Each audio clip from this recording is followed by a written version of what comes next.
السلام علیکم ورحمۃ اللہ تعالی وبرکاتہ۔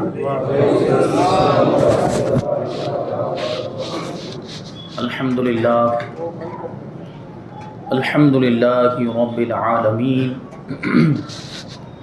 والعاقبۃ للمتقین والصلاة والسلام علی سید الانبیاء والمرسلین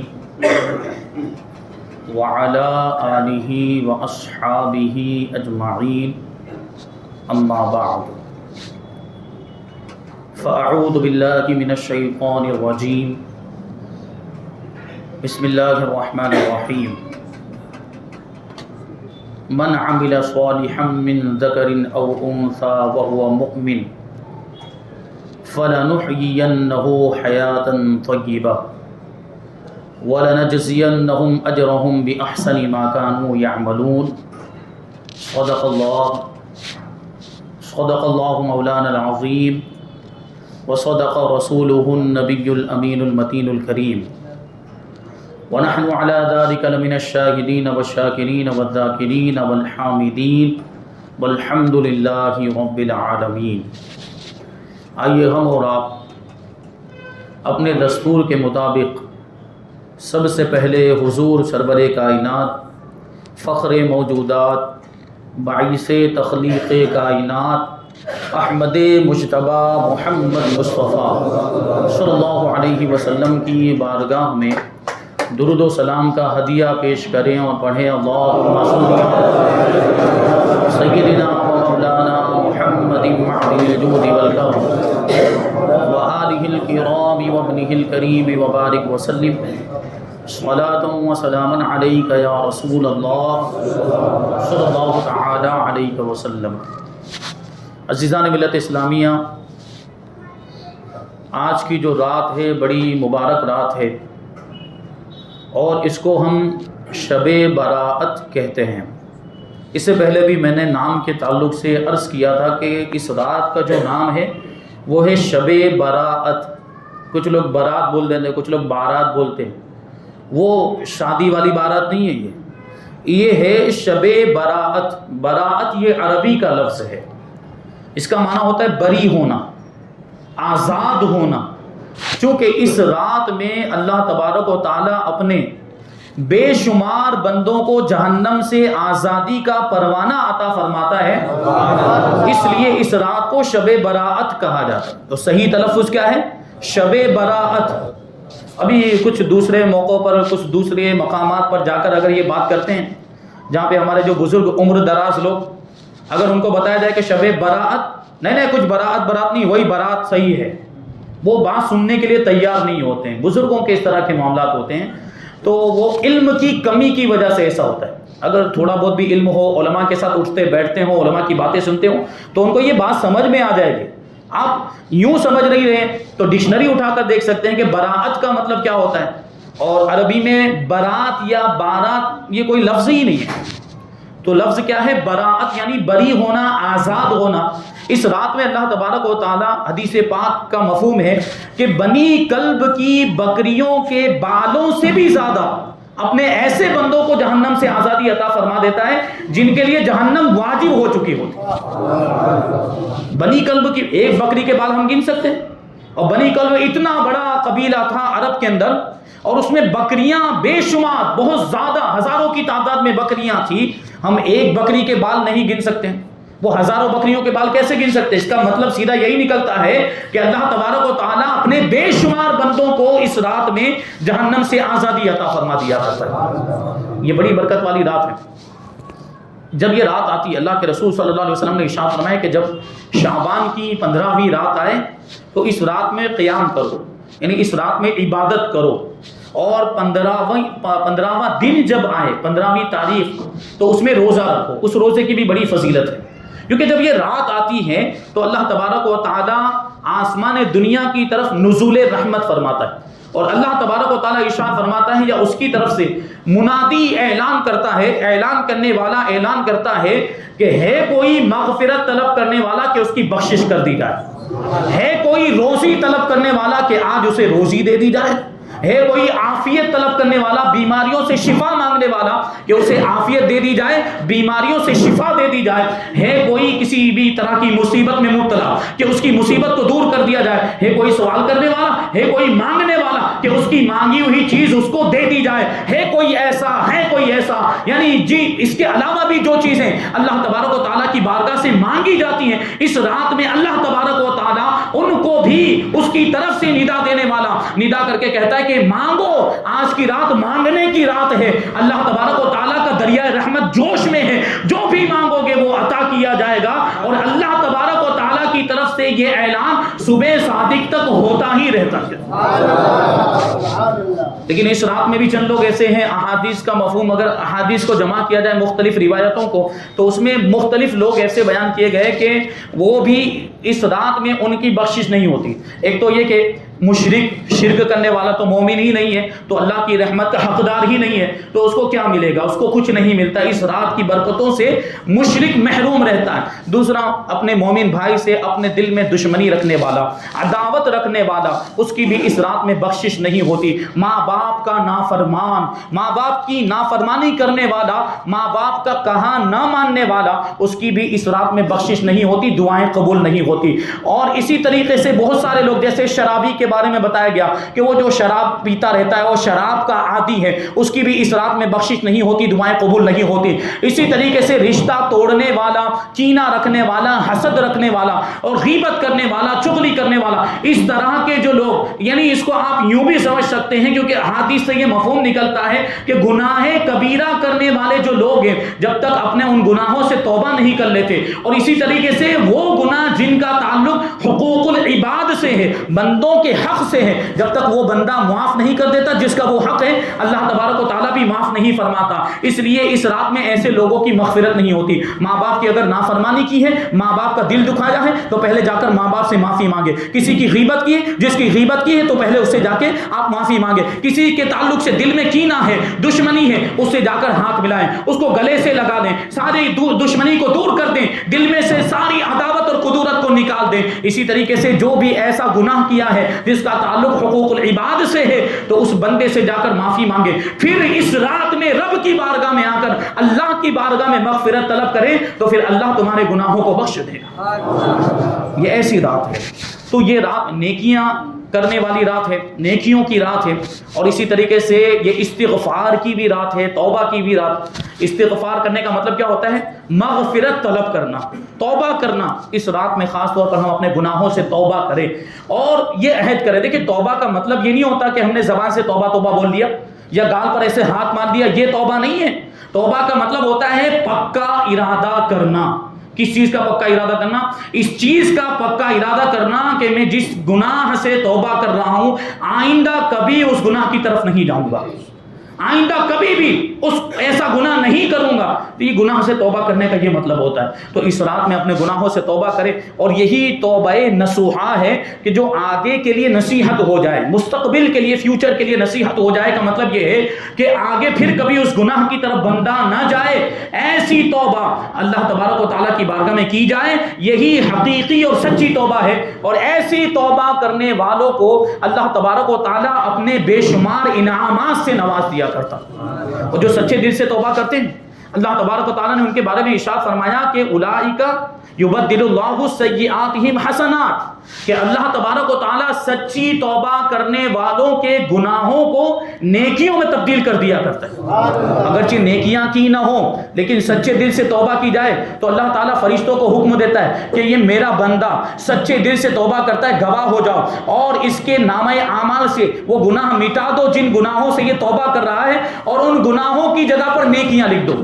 وہ کیسا مہربان ہے رب, وہ کیسا کریم ہے ہمارا رب. ابھی سوچیں آپ کہ دنیا کے اندر, دنیا داری کے اعتبار سے بلا تشبیہ و تمثیل آپ سمجھیں کہ دنیا کے اندر ہم جتنا کام کرتے ہیں اتنی اجرت ملتی ہے.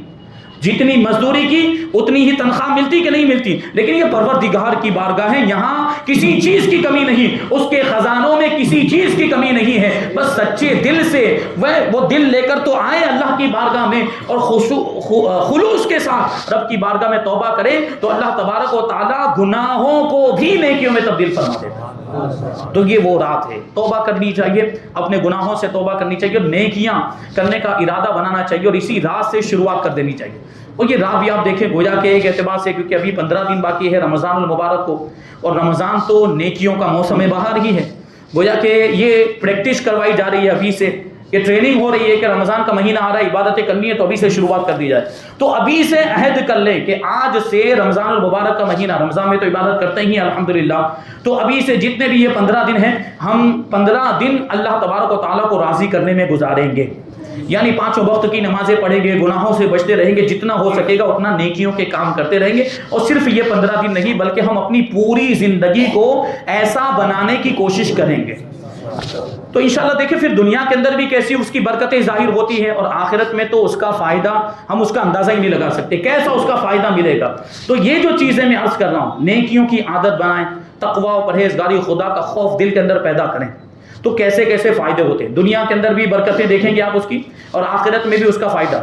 آیت کریمہ اللہ تبارک و تعالیٰ ارشاد فرماتے کہ وَلَوْ أَنَّ أَهْلَ الْقُرَىٰ آمَنُوا وَاتَّقَوْا لَفَتَحْنَا عَلَيْهِمْ بَرَكَاتٍ مِّنَ السَّمَاءِ وَالْأَرْضِ وَلَٰكِنْ كَذَّبُوا فَأَخَذْنَاهُمْ بِمَا كَانُوا يَكْسِبُونَ أو كما قال اللہ تعالیٰ، کہ اگر بستیوں والے ایمان لاتے اور اللہ سے ڈرتے، پرہیزگاری اختیار کرتے، تو ہم ضرور ان پر آسمان اور زمین کی برکتیں کھول دیتے، ہم ضرور ان پر آسمان اور زمین کی برکتوں کے دروازے کھول دیتے، لیکن انہوں نے جھٹلایا، یعنی بستی والوں نے جھٹلایا، تو ان کی کرتوتوں کی وجہ سے ہم نے ان کو گرفتار کر دیا۔ کس میں گرفتار کیا؟ عذاب میں گرفتار کر دیا، مصیبتوں میں گرفتار کر دیا، پریشانیوں میں گرفتار کر دیا۔ اب اس آیت کریمہ پہ ہم غور و فکر کریں، اس آیت کریمہ میں کیا فرمایا گیا کہ اگر بستی والے ایمان لاتے اور پرہیزگاری اختیار کرتے، الحمدللہ ہم ایمان والے ہیں، یعنی ایک چیز تو ہمارے اندر موجود ہے کہ بستی والے ایمان لاتے، تو الحمدللہ ہم مومن ہیں، ہم ایمان والے۔ اب اس میں جو آیت کریمہ کے اندر دوسری جو چیز بیان کی گئی ہے وہ کیا ہے؟ وَاتَّقَوْا، اور تقویٰ اختیار کرتے، پرہیزگاری اختیار کرتے، تو ہم ان پر آسمان اور زمین کی برکتوں کے دروازے کھول دیتے۔ تو اب ایک چیز رہ جاتی ہے، اگر وہ چیز ہم اپنا لیں تو پھر ہمارے لیے بھی آسمان اور زمین کی برکتوں کے دروازے کھل جائیں گے، اور وہ چیز کیا ہے؟ پرہیزگاری، تقویٰ، خدا کا خوف دل میں پیدا کریں، تقویٰ پرہیزگاری پیدا کریں، تو اس سے کیا ہوگا؟ آپ گناہوں سے بچیں گے اور زیادہ سے زیادہ نیکیوں کے کام کریں گے، تو پھر کیا ہوگا؟ اس کی برکتیں ہمیں دنیا میں بھی دیکھنے کی ملے گی، اور دیکھنے کو ملے گی، اور آخرت میں تو ہمیں وہ جو اس کا ثواب ملے گا، میں بار بار عرض کرتا ہوں کہ آخرت کا جو ثواب ہے ہم دنیا میں اس کا اندازہ ہی نہیں لگا سکتے۔ لیکن کیا فرمایا؟ وَلَٰكِنْ كَذَّبُوا، لیکن ان لوگوں نے جھٹلا دیا، بستی والوں نے جھٹلا دیا۔ فَأَخَذْنَاهُمْ بِمَا كَانُوا يَكْسِبُونَ، تو ان کی کرتوتوں کی وجہ سے، ان کے برے کاموں کی وجہ سے، ان کے برے اعمال کی وجہ سے ہم نے انہیں عذاب میں گرفتار کر دیا۔ تو لوگوں نے جھٹلایا، اللہ کی کتابوں کو جھٹلایا، انبیاء کرام کو جھٹلایا، اور جو نیک کام کرنے چاہیے تھے وہ نیک کام نہیں کیے، بلکہ برے کاموں میں مبتلا ہو گئے، گناہوں کے کاموں میں مبتلا ہو گئے، بے حیائیوں اور بدکاریوں میں مبتلا ہو گئے، تو پھر اللہ تبارک و تعالیٰ کی رحمت کے دروازے ان کے لیے بند ہو گئے۔ تو پھر کیا ہوا؟ اب وہ طرح طرح کے عذاب میں مبتلا ہیں، اب وہ مصیبتوں میں، پریشانیوں میں اور مشکلوں میں مبتلا ہیں۔ ہمارے آپ کے معاملات یہ ہوتے کہ آتے ہیں کہ روزی میں برکت نہیں ہے، اور کاروبار نہیں چل رہا ہے، تجارت میں برکت نہیں ہو رہی، اس طرح کے معاملات، اس طرح کی شکایت لے کر آتے ہیں۔ ایک طرف رب کی نافرمانی کر رہے ہیں، اور دوسری طرف یہ سوچ رہے ہیں کہ رب ہماری روزی میں برکت عطا فرمائے۔ یہ کیسے ہو سکتا ہے؟ اگر ہم چاہتے کہ ہماری روزی میں برکت ہو، اللہ تبارک و تعالی ہماری روزی میں، ہمارے کاروبار میں برکت عطا فرمائے، تو ہمیں اس کی فرما برداری کرنی چاہیے، تقویٰ و پرہیزگاری اختیار کریں، تو پھر آسمان کے اور زمین کے دروازے ہمارے لیے بھی کھل جائیں گے۔ اور یہ آسمان دیکھیے، اللہ تبارک و تعالیٰ یہ جو فرمایا گیا، اللہ تبارک و تعالیٰ کا فرمان جھوٹا نہیں ہو سکتا، وہ تو رب ہے نا۔ اللہ تبارک و تعالیٰ سارے عیوب سے پاک ہے، اس کا فرمان جھوٹا ہو ہی نہیں سکتا۔ اس نے یہ فرما دیا کہ اگر بستی والے ایمان لائیں اور پرہیزگاری اختیار کریں تو ان کے اوپر آسمان اور زمین کی برکتوں کے دروازے کھول دیے جائیں گے، مطلب کھول دیے جائیں گے۔ یہ آپ تجربہ کر کے دیکھ سکتے ہیں، یہ آپ تجربہ کر کے دیکھ سکتے ہیں. وہ لوگ جو پابندی کے ساتھ اپنے مالوں کی زکوٰۃ ادا کرتے ہیں, جو صدقات واجبہ ادا کرتے ہیں, اور اس کے علاوہ بھی غریبوں کی مدد کرتے رہتے ہیں, ان سے جا کر پوچھیں کہ یہ جو کام اور یہ عمل وہ لوگ کرتے ہیں تو اس کی برکتیں ان کو کیا دیکھنے کی ملتی ہیں, تو وہ بتائیں گے کہ اللہ تبارک و تعالیٰ نے ہمارے مال میں بے شمار برکتیں عطا فرما دی, کہ گزشتہ سال ہم نے 5,000 کی زکوٰۃ نکالی تھی, اب 10 کی نکال رہے ہیں. اس طریقے سے ان کے مال میں برکت ہوتی ہی رہتی ہے. تو یہ تو مال خرچ کرنے کی برکت ہوئی. اگر ہم نیکیاں کریں گے, ہم اگر اچھے کام کریں گے, ہم نمازوں کی پابندی کریں گے, ہم عبادتیں ان کے صحیح وقتوں میں ادا کرتے رہیں گے, گناہوں سے بچتے رہیں گے, تو پھر ہمیں بے شمار جسمانی فائدے بھی ہوں گے, روحانی فائدے بھی ہوں گے, دنیا کے بھی فائدے ہمیں ملیں گے اور آخرت کے بھی فائدے ہمیں ملیں گے. تو یہ ہمیں کرنا ہے. دیکھیے, اگر کوئی نیک ہو جائے اور اگر کوئی تقوی پرہیزگاری اختیار کرے تو اللہ تبارک و تعالیٰ کیسے انعامات سے نوازتا ہے ہمارا ذہن بھی نہیں جا سکتا, ہمارے تصور میں بھی نہیں آ سکتا کہ اس انداز میں اللہ تبارک و تعالیٰ وہ نجات کے راستے کھول دیتا ہے, آسانیوں کے راستے کھول دیتا ہے. کہ اللہ نے ارشاد فرمایا کہ من یتق اللہ یجعل لہ مخرجا ویرزقہ من حیث لا یحتسب, کہ جو اللہ سے ڈرتا ہے, جو اللہ کا خوف دل میں پیدا کرتا ہے, اللہ تعالیٰ اس کے لیے نجات کی راہ نکال دیتا ہے, بچنے کا راستہ, آسانی کا راستہ نکال دیتا ہے, اور اسے وہاں سے روزی عطا فرماتا ہے جہاں اس کا گمان بھی نہیں ہوتا. کیسے روزی عطا فرماتا ہے؟ ایک واقعے کی روشنی میں اس کو سمجھے. مشکات شریف کتاب الزکوٰۃ کے اندر یہ واقعہ حدیث شریف ہے کہ ایک شخص ایک میدان میں سنسان بیابان کے اندر موجود تھا, کہ اچانک اس میدان کے اندر ریگستان تھا, وہ ریگستان میں ایک بدلی آئی, چھوٹی سی بدلی, اور بدلی کا ٹکڑا کہہ لیجئے. تو وہ شخص اسی میدان کے اندر موجود تھا. اچانک کیا دیکھتا ہے کہ اس بدلی کے اندر سے ایک آواز آئی, اور کوئی کہنے والا کہہ رہا ہے کہ اے بدلی, جا اور فلاں کے باغ کو سیراب کر, جا اور فلاں کے باغ کو سیراب کر. یعنی کسی اور شخص کا نام لے کر کوئی پکارنے والا اس بدلی کو حکم دے رہا تھا, اس بدلی کو حکم دے رہا تھا کہ جا اور فلاں کے باغ کو سیراب کر. ابھی آپ دیکھیں ملک عرب, وہ پھر دوسری بات کہ ریگستانی علاقہ, وہاں پہ بارش ویسے ہی بہت کم ہوتی ہے, لیکن یہاں اس آدمی نے جب سنا تو اس کو بڑا تعجب ہوا کہ یہ آواز کیسی ہے, اور یہ کس آدمی کا نام لیا جا رہا ہے. وہ آدمی تو بڑا نیک ہوگا, بڑا وہ اس کا مقام و مرتبہ اونچا ہوگا, اسی لیے تو یہ بدلیوں کو حکم دیا جا رہا ہے کہ جا کر اس کے باغ کو سیراب کرو. اب کیا ہوا, وہ بدلی چلنے لگی, وہ بدلی آگے گئی, وہ تھوڑی دور ایک طرف چلتی رہی, پھر ایک پتھریلی زمین پر اس نے بارش برسانا شروع کر دیا. اس بدلی نے بارش برسانا شروع کر دیا ایک پتھریلی زمین پر. اب یہ بات آپ کو ذہن میں ہونی چاہیے کہ پتھریلی زمین پر پانی رکتا نہیں ہے, بہہ کر نیچے آ جاتا ہے یا بہہ کر کہیں اور پہنچ جاتا ہے. تو وہ پتھریلا علاقہ تھا, ٹیلے تھے, وہاں پہ چھوٹے چھوٹے پتھر کے پہاڑ تھے, اس پر وہ بارش ہوئی, پھر وہ بارش وہاں سے بہہ کر پہاڑوں کے بیچ میں جو نالے ہوتے ہیں, پہاڑوں کے بیچ میں جو جھیل ہوتی ہے, وہ پانی اس میں آ کر جمع ہو گیا. اب یہ جو شخص تھا جو میدان کے اندر موجود تھا, اس کو تعجب ہو رہا ہے کہ یہ ہو کیا رہا ہے, اور یہ آواز کیسی آئی تھی, بدلی کے اندر سے کیسی آواز آئی تھی. تو اب وہ نالے کے ساتھ ساتھ چلنے لگا کہ وہ دیکھے کہ یہ پانی کہاں جاتا ہے, یہ پانی کس کے باغ میں جاتا ہے, اور یہ بارش کیسے اور کس کے لیے ہوئی ہے. تو وہ اس نالے کے ساتھ چلتے چلتے ایک جگہ پر پہنچا, تو کیا دیکھتا ہے کہ ایک آدمی ہے اور اس کا ایک باغ ہے. یہ بارش کا پانی اس طریقے سے پہاڑوں پر گرتا ہے اور پھر اس نالے میں جمع ہوتا ہے, اور پھر اس نالے کے ذریعے سے تھوڑا تھوڑا پانی اس کے باغ میں پہنچتا ہے, اور پھر وہ پانی کو اپنے ہتھے کے ذریعے سے باغ کا مالک اپنے پورے باغ میں پھیلا دیتا ہے, اس پانی کو اپنے پورے باغ کے اندر بکھیر دیتا ہے, اور اس طریقے سے اس بارش کے پانی سے وہ باغ کا مالک اپنے باغ کو سیراب کرتا ہے, وہ اپنے باغ کو اس طریقے سے سیراب کرتا ہے. تو یہ شخص, اس کو بڑا تعجب ہوا, یہ گیا اس باغ والے کے پاس اور پوچھا تمہارا نام کیا ہے.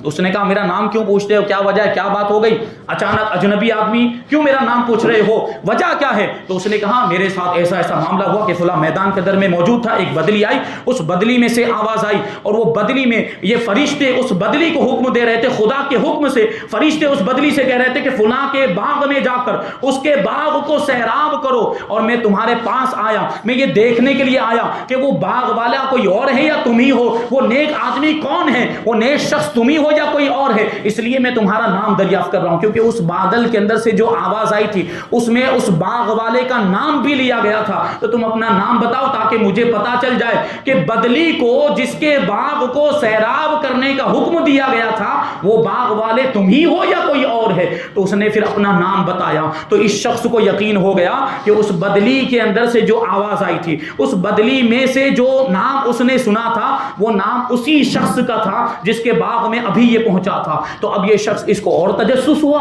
اور زیادہ اس کو جستجو ہوئی کہ کیا معاملہ ہے کہ اس کے لیے اور اس کی باغ کی سیرابی کے لیے اللہ تبارک و تعالیٰ کی طرف سے بارش کا ایسا انتظام کیا گیا۔ تو اس نے پوچھا کہ تم اپنے باغ کے تعلق سے کون سا نیک کام کرتے ہو، کون سا نیک عمل کرتے ہو جس کی وجہ سے اللہ تبارک و تعالیٰ نے تمہارے لیے آسمان سے یہ برکتوں کے دروازے کھول دیے کہ آسمان سے بارش صرف تمہارے لیے ہو رہی ہے، کسی اور کو اس سے فائدہ نہیں مل رہا، تمہارے باغ کو خاص طور پر سیراب کرنے کا حکم دیا جا رہا ہے، ایسا تو کون سا کام تم کرتے ہو، کون سا نیک عمل تم کرتے ہو؟ تو وہ باغ کے مالک نے جواب دیا کہ یوں تو میں اپنے حال کو ظاہر کرنا نہیں چاہتا، یوں تو میں کسی کو بتانا ہی نہیں چاہتا کہ میں کون سا عمل کرتا ہوں، لیکن تم نے پوچھا ہے اور تم اتنی ضد کر رہے ہو، تم اتنا اصرار کر رہے ہو، تو میں تمہیں بتاتا ہوں۔ وہ نیک عمل یہ ہے جو اپنے باغ کے تعلق سے میں کرتا ہوں، وہ یہ ہے کہ جب میرے باغ کی پیداوار نکلتی ہے، جب میرے باغ میں سے جو کچھ بھی پھل ہیں یا کھیتی جو کچھ بھی ہوتا ہے، اناج وغیرہ نکلتا ہے، میں اس کے 3 حصے کرتا ہوں۔ ایک حصہ اللہ کی راہ میں غریبوں، فقیروں اور مسکینوں میں خیرات کر دیا کرتا ہوں، اور ایک حصہ اپنے اہل و عیال پر خرچ کرتا ہوں، اپنے گھر والوں پر خرچ کرتا ہوں، اور تیسرا حصہ واپس اسی باغ کے مصارف اور خرچے میں لگا دیا کرتا ہوں، کیونکہ بعد میں دوبارہ جب کھیتی وغیرہ کرنی ہو تو اس میں بھی خرچہ کرنا پڑتا ہے۔ تو یہ میرا طریقہ ہے اور میرا گمان ہے کہ اسی طریقے کی وجہ سے مجھے یہ برکتیں مل رہی ہے اور آسمان سے بارش اللہ تبارک و تعالیٰ میرے لیے نازل فرمائے۔ تو یہ دیکھیں، اس نے یہ ایک نیک عمل کیا۔ وہ نیک عمل یہ کرتا تھا کہ اپنے باغ کی پیداوار کے 3 حصے کرتا تھا اور اس کو اللہ کی راہ میں خرچ بھی کرتا تھا، اپنے اہل و عیال پر بھی خرچ کرتا تھا۔ تو اللہ نے اس کے لیے دیکھے کیسا ذریعہ پیدا فرمایا کہ وہ بارش، فرشتے اس بدلی کو حکم دے رہے ہیں کہ فلاں آدمی کے باغ کو سیراب کرو۔ تو اگر ہم بھی نیک کام کریں، اگر ہم بھی اللہ کی راہ میں خیرات کریں، اگر ہم بھی عبادت اس کے وقت پر ادا کریں، نمازوں کو اس کے وقتوں پر ادا کریں، اگر ہم بھی گناہوں سے بچتے رہیں اور جتنا ہو سکے اتنا نیکیاں کرنے کی کوشش کریں، تو پھر ہمارے لیے بھی یہ برکتوں کے دروازے یقینی طور پر کھلیں گے۔ تو ہم چاہتے ہیں اگر کہ ہماری روزی میں برکت ہو، اگر ہم چاہتے ہیں کہ ہمارے کاروبار میں برکت ہو، ہماری تجارت میں برکت ہو، تو نمازوں کی پابندی کریں۔ 5 وقت کی نمازیں، میں نے جمعہ کے اندر بھی عرض کیا تھا کہ صرف ویسے ہی نماز نہیں پڑھنی، دل سے پڑھنی ہے۔ خوشی و خضوع کے ساتھ نماز پڑھیں گے تو پھر نماز کا فائدہ بھی دکھے گا۔ آپ اللہ کی اطاعت کریں، اللہ کی فرما برداری کریں، اللہ کی عبادت کریں اور اللہ انعامات سے نہ نوازیں، یہ اس کی رحمت سے بہت بعید بات ہے۔ یعنی دنیا کے بادشاہ کی آپ تھوڑی سی تعریف کر دیں، دنیا کے بادشاہ کی مطلب تھوڑی سی آپ آؤ بھگت کریں، اور اس کے دنیا کے بادشاہ کے دربار میں کوئی شاعر پہنچ جائے اور اس کی شان میں اشعار پڑھ دے تو وہ کیسے انعامات سے نوازتا ہے۔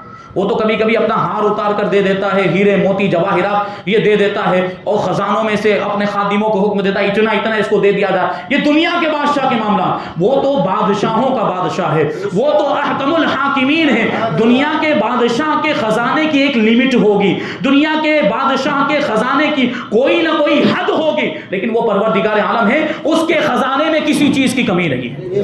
بس مانگنے والا ہونا چاہیے جو اس انداز سے مانگے، اس ڈھنگ سے مانگے جو صحیح سلیقہ ہے، اس سلیقے سے مانگے تو اللہ تبارک و تعالیٰ ضرور عطا فرماتا ہے۔ اور وہ سلیقہ یہ ہے کہ پہلے آپ اس کی عبادت کریں، اس ڈھنگ یہ ہے کہ پہلے آپ اس کو راضی کریں، اس کی فرما برداری کریں، گناہوں سے بچیں، نافرمانیوں سے بچیں، تو پھر اللہ تبارک و تعالیٰ آپ کو اتنی برکتیں عطا فرمائے گا، اتنی برکتیں عطا فرمائے گا۔ ہماری معلومات میں کچھ لوگ ایسے ہیں کہ اللہ نے ان کو خیرات اور صدقہ کرنے کی ایسی برکت عطا فرمائی کہ ان کو اب خود معلوم نہیں ہے کہ ان کے پاس کتنا مال ہے، کتنی دولت۔ انہوں نے تو وہ اکاؤنٹنٹ رکھے ہوئے ہیں، ان کو پتا ہے، وہ آپ ان کو پوچھیں، وہ مجھے نہیں معلوم، میرے اکاؤنٹنٹ سے پوچھو۔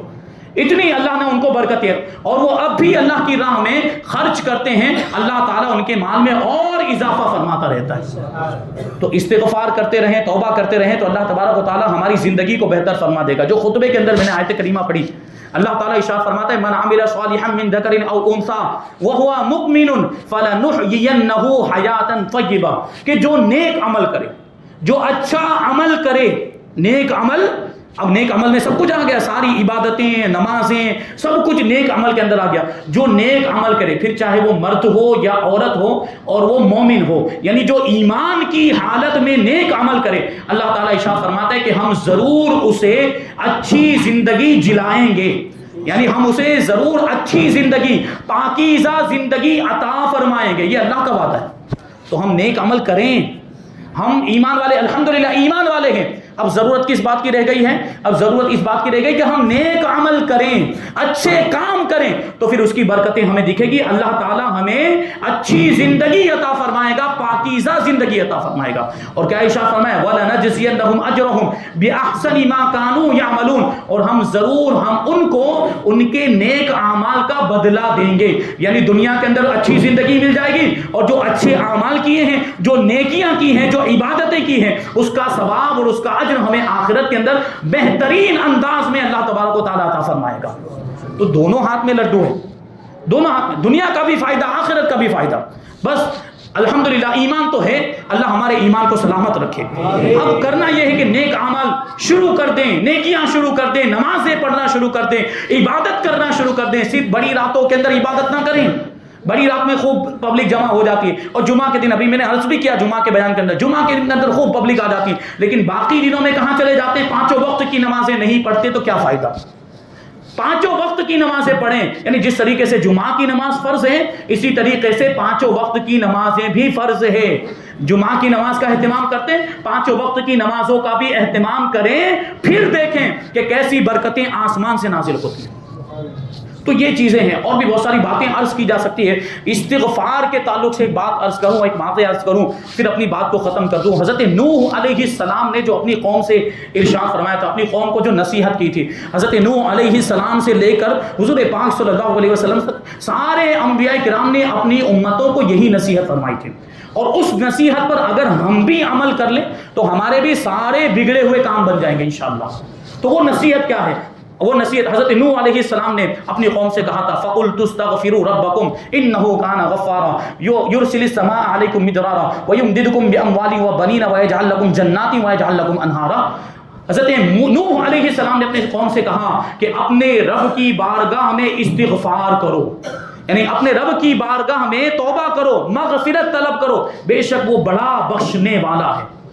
انہو کان غفارا، بے شک وہ بڑا بخشنے والا ہے. اور پھر کیا ہوگا؟ صرف تمہارے گناہوں کو بخشے گا نہیں، وہ بڑا مہربان ہے، وہ پروردگار رحیم ہے. وہ کیسا رحیم ہے، اس کا کرم تو دیکھیے. فرمایا جا رہا ہے کہ جب تم اس کی بارگاہ میں استغفار کرو گے، یرسل السماء علیکم مدرارا، تو آسمان سے تم پر موسلا دھار بارش ہوگی، اور اللہ تبارک و تعالی مال و دولت کے ذریعے اور اولاد کے ذریعے تمہاری مدد فرمائے گا، اور تمہارے لیے باغات بنا دے گا، تمہارے لیے نہریں جاری کر دے گا. تو تم کیوں اس سے عزت و وقار کی امید نہیں رکھتے؟ یہ پروردگار کی شان ہے کہ اس کی بارگاہ میں استغفار کیا جائے، اس کی بارگاہ میں توبہ کی جائے. تو توبہ کرنا اور بندوں کا استغفار کرنا پروردگار کو اتنا پسند ہے کہ پھر وہ آسمان کے بھی دروازے کھول دیتا ہے، پھر وہ زمین کے بھی دروازے کھول دیتا ہے. آسمان سے بارشیں نازل ہونے لگ جاتی ہیں، اور زمین کی پیداوار میں بھی برکتیں ہو جاتی ہیں، مال و دولت میں برکت ہونے لگ جاتی، مال و دولت میں فراوانی آ جاتی ہے. اگر کوئی بے اولاد ہو، اللہ تعالیٰ اس کو اولاد بھی عطا فرما دیتا ہے، باغات بھی عطا فرماتا ہے، نہریں بھی عطا فرما دیا کرتا ہے، اس کو پھر کسی چیز کی کمی نہیں رہتی. تو استغفار کرنا ہے ہمیں. استغفار کا مطلب کیا ہے؟ رب کی بارگاہ میں مغفرت طلب کرنا، یعنی توبہ کرنا. اور اس کے لیے ایک مخصوص کلمہ بھی ہے جو پڑھا جاتا ہے، وہ کیا ہے؟ استغفر اللہ ربی من کل ذنب واتوب الیہ. کیا ہے؟ استغفر اللہ ربی من کل ذنب واتوب الیہ. یہ کثرت کے ساتھ پڑھتے رہیں. حضور پاک صلی اللہ علیہ وسلم معصوم ہیں، حضور پاک صلی اللہ علیہ وسلم سے گناہ ہونا محال ہے. ہر صغیرہ کبیرہ گناہوں سے حضور پاک صلی اللہ علیہ وسلم پاک ہیں. کہ سارے انبیاء کرام کی یہ شان ہے، سارے انبیاء کرام گناہوں سے معصوم ہیں، اور حضور تو سردار انبیاء ہیں، تو ان کی معصومیت کا عالم کیا ہوگا؟ حضور پاک صلی اللہ علیہ وسلم سارے صغیرہ کبیرہ گناہوں سے پاک ہیں، اس کے باوجود حضور پاک صلی اللہ علیہ وسلم دن میں 70 مرتبہ، غالباً 70 مرتبہ کے الفاظ آئے ہیں، 70 مرتبہ یا 700 مرتبہ اللہ کی بارگاہ میں استغفار کیا کرتے تھے۔ جب حضور اتنے اعلیٰ مرتبے پر فائز ہونے کے باوجود بھی اتنی مرتبہ اتنی تعداد میں اللہ کی بارگاہ میں استغفار کرتے، تو ہم تو کتنے گنہگار ہیں، ہم تو سر سے لے کر پاؤں تک گناہوں میں ڈوبے ہوئے ہیں، تو ہمیں کتنی مرتبہ استغفار کرنا چاہیے۔ تو کثرت کے ساتھ، یہ بڑی رات ہمیں اسی لیے ملی ہے، اس رات میں کثرت کے ساتھ استغفار کریں۔ اور ایک بات اور ذہن میں رکھیں، جو ہر مرتبہ میں عرض کرتا ہوں، کہ جن لوگوں کی فرض نمازیں باقی ہیں وہ پہلے اپنی فرض نمازوں کی قضا کریں، بعد میں نفل پڑھیں، کیونکہ قضا باقی رہتے ہوئے، فرض نماز کے ذمے میں باقی رہتے ہوئے نفل نماز معلق رہتی، اس کا ثواب نہیں ملتا جب تک کہ آپ فرض ادا نہ کر لیں۔ تو بڑی راتوں میں بھی عبادت کریں، پوری رات جاگ کر عبادت کریں، لیکن پہلے جو چھوٹی ہوئی نمازیں، جو فرض نمازیں، پہلے ان کو پڑھیں۔ اور پھر یہ بھی اللہ کی بارگاہ سے امید رکھیں کہ ہم نفل نماز نہیں پڑھ پا رہے ہیں، فرض ادا کرنے کی وجہ سے، ان کی قضا کرنے کی وجہ سے اللہ کے دریائے رحمت میں کسی چیز کی کمی نہیں ہے۔ وہ چاہے تو ہم اگر قضا نماز پڑھیں گے تو قضا نماز کا وہ ذمہ داری ہمارے ذمے سے اتر جائے گی، اور ہو سکتا ہے کہ اللہ تبارک و تعالیٰ اس کے صدقے میں ہمیں نفل کا بھی ثواب عطا فرما دے۔ تو استغفار، امام حسن مجتبی رضی اللہ تعالیٰ عنہ کا واقعہ ہے، بڑا پیارا واقعہ ہے، سنیں گے ایمان تازہ ہو جائے گا۔ امام حسن مجتبی رضی اللہ تعالیٰ عنہ ایک مرتبہ اپنی محفل میں بیٹھے ہوئے تھے، رونق افروز تھے۔ حضرت ربیع بن صبیح رضی اللہ تعالیٰ عنہ بھی حاضر خدمت تھے، وہاں موجود تھے، کہ اسی درمیان میں ایک حاجت مند مسلمان حضرت امام حسن مجتبی رضی اللہ تعالیٰ عنہ کی اس مجلس میں آیا، اور آنے کے بعد عریضہ پیش کرتا ہے کہ حضرت ہمارے علاقے میں قحط سالی پڑ گئی ہے، اور ایک بوند بھی بارش اس سال نہیں ہوئی، اس سال ایک بوند بھی بارش نہیں ہوئی، حضرت کوئی دعا عطا فرما دیں کہ اس دعا کے ذریعے سے اللہ تبارک و تعالی ہم کو بارش عطا فرما دے۔ تو امام حسن مجتبی نے کیا فرمایا؟ امام حسن مجتبی نے ارشاد فرمایا، جاؤ استغفار کرو، جاؤ استغفار کرو، اللہ کی بارگاہ میں مغفرت طلب کرو، تمہیں بارش عطا ہو جائے گی۔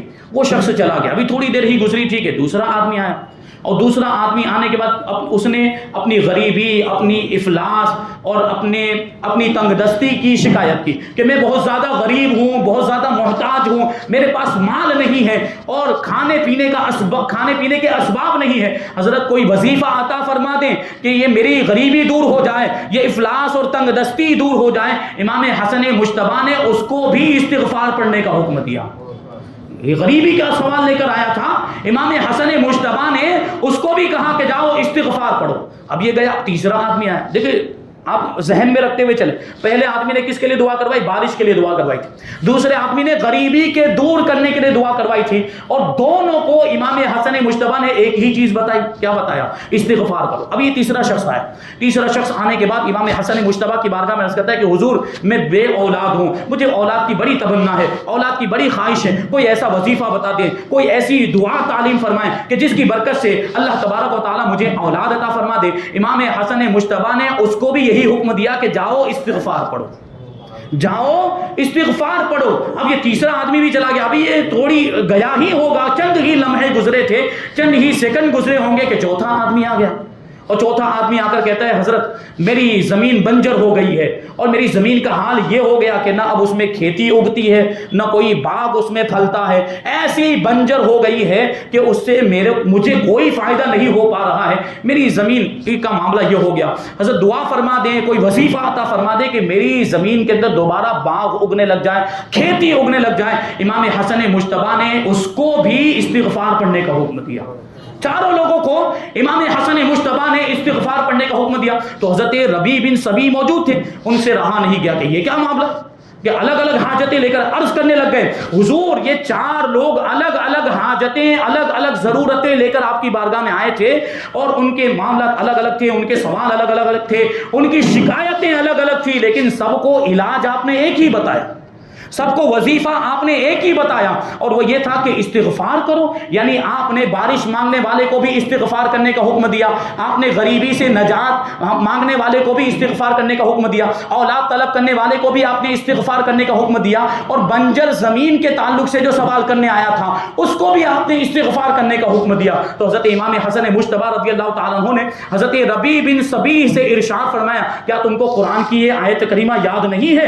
اللہ تبارک و تعالیٰ قرآن مجید میں ارشاد فرماتا ہے، فَقُلْتُ اسْتَغْفِرُوا رَبَّكُمْ إِنَّهُ كَانَ غَفَّارًا يُرْسِلِ السَّمَاءَ عَلَيْكُمْ مِدْرَارًا وَيُمْدِدْكُمْ بِأَمْوَالٍ وَبَنِينَ وَيَجْعَلْ لَكُمْ جَنَّاتٍ وَيَجْعَلْ لَكُمْ أَنْهَارًا، کہ میں یہ کہتا ہوں کہ اپنے رب کی بارگاہ میں استغفار کرو، اپنے رب کی بارگاہ میں توبہ کرو، اپنے گناہوں کی مغفرت طلب کرو، بے شک وہ گناہوں کو بخشنے والا ہے، وہ بڑا مغفرت فرمانے والا ہے، اور وہ آسمان سے موسلا دھار بارش تم پر نازل فرمائے گا، اور اولاد کے ذریعے سے، مال و دولت کے ذریعے سے تمہاری مدد فرمائے گا، تمہارے لیے باغات بھی بنائے گا اور تمہارے لیے نہریں بھی مقرر فرمائے گا۔ تو حضرت امام حسن مجتبی نے حضرت ربیع بن صبیح سے کہا، کیا وہ چاروں باتیں اس میں نہیں آئی؟ کیا وہ چاروں باتیں اس آیت کریمہ کے اندر نہیں موجود؟ کیا اس آیت کریمہ میں بارش کا بھی ذکر ہے، استغفار کرو بارش ملے گی؟ اس آیت کریمہ میں مال و دولت کا بھی ذکر ہے، مال و دولت ملے گا تو غریبی دور نہیں ہوگی، ہو جائے گی یقیناً، اور بے اولاد کے لیے اولاد کا بھی ذکر ہے، اور اسی طریقے سے باغات کا بھی ذکر ہے، نہروں کا بھی ذکر ہے۔ تو چار سوال کا جواب تو ایک ہی آیت کریمہ کے اندر موجود ہے، اور اس آیت کریمہ میں چاروں چیزوں کا ایک علاج بیان کیا گیا ہے، اور وہ ہے استغفار، اللہ کی بارگاہ میں توبہ کرنا، مغفرت طلب کرنا۔ تو اگر ہم بھی چاہتے ہیں کہ ہمیں بھی اللہ تبارک و تعالیٰ ایسی برکتیں عطا فرمائے، اللہ تعالیٰ ہمارے مال میں برکت عطا فرمائے، ہماری اولاد میں برکت عطا فرمائے، ہمیں بھی یہ باغات مل جائیں، ہمیں بھی یہ روزی میں برکت مل جائے تجارتوں میں، تو ہمیں بھی استغفار کرنا چاہیے، اور استغفار بھی صرف زبانی نہیں ہونا چاہیے، دل سے ہونا چاہیے، یعنی توبہ کریں، گناہوں سے ایسی توبہ کریں کہ پھر ان گناہوں کی طرف کبھی بھی نہ لوٹنے کا پکا ارادہ کریں، پھر اس کی برکتیں دیکھیں، اللہ تعالیٰ روزی میں بھی برکت عطا فرمائے گا، اور آخرت میں تو اس کا اجر ملنا ہی ہے۔ بہرحال یہ کچھ باتیں تھیں جو اس رات سے تعلق رکھتی تھی، جو میں نے عرض کی۔ اللہ تبارک و تعالیٰ کی بارگاہ میں دعا ہے کہ اللہ تبارک و تعالی ہم سب کو اپنے گناہوں سے سچی پکی توبہ کرنے کی توفیق عطا فرمائے، استغفار اور مغفرت طلب کرنے کی توفیق عطا فرمائے، شب براءت کا صدقہ ہم سب کو عطا فرمائے، اور اس مبارک رات کے صدقے میں اللہ تبارک و تعالی ہمیں جہنم سے آزادی کا پروانہ نصیب فرمائے، مذہب اہل سنت و جماعت مسلک اعلیٰ حضرت پر ہم سب کو قائم و دائم رکھے، اور اسی پر ہم سب کا خاتمہ فرمائے۔ وما علینا الا البلاغ۔ صلاۃ